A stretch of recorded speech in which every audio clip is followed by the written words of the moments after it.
ఒక గుర్తింపు లేదని నేను అందరికీ చెప్పేది ఏమంటే జేసీబీ డ్రైవర్లకే కాదు ఏ డ్రైవర్లకు కూడా గుర్తింపు లేదు. ఆ గుర్తింపు రాకపోవడానికి కారణమే మన డ్రైవర్. ఎందుకంటే మనలో ఐక్యత ఏడ్చలేదు, ఆ కారణంగా మన డ్రైవర్లకు ఎవరికి గుర్తింపు రావడం లేదు. కనుక ప్రతి ఒక్కరు చేయాల్సిన పని ముఖ్యంగా ఏమంటే ప్రతి ఒక్కరు మీ ఏరియాలో మీ జిల్లాలలో ఏ అయితే డ్రైవర్ల కోసం మంచి సంఘాలు ఏర్పాటు చేసినారో ఆ సంఘంలో చేరండి, ఆ సంఘాన్ని బలపరచండి, ఆ సంఘం మిమ్మల్ని బలపరుస్తుంది.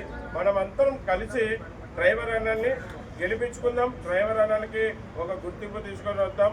అదే అన్న చెప్పబోతున్నారు. మరి అన్నగారు పదే అన్నగారి గురించి ప్రతి ఒక్కరు ఎందుకు చెప్తున్నారంటే అన్నగారు నష్టపోయారు కనుక. అన్నగారు నష్టపోయినా అతనికి ఆ నష్టానికి తగిన అన్నగారికి ఫలితం దొరకలేదు కనుక ఇటువంటి కొన్ని వేల మంది డ్రైవర్లకి నష్టం జరుగుతుంది. కానీ ఎవరు ఆ నష్టాన్ని భర్తీ చేయలేకపోతున్నారంటే ఎవరు మనల్ని గుర్తించడం లేదు. గుర్తిస్తేనే కదా భర్తీ చేసేది.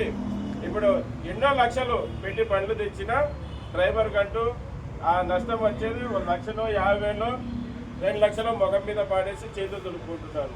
అటువంటిది కాకుండా మనమందరం కలిసి కట్టుకుంటే ఇట్లా నష్టాలు జరిగినప్పుడు ఆ నష్టం జరిగిన డ్రైవర్ వైపు నిలబడి పోరాడి అతను నష్టం ఇప్పిస్తూ అలాగే మన అందరి కోసం మనం ఏకమై మన గుర్తింపు మన గెలుపు సాధించుకుందామన్న అదే ఈ వీడియో ఒక సారాంశం.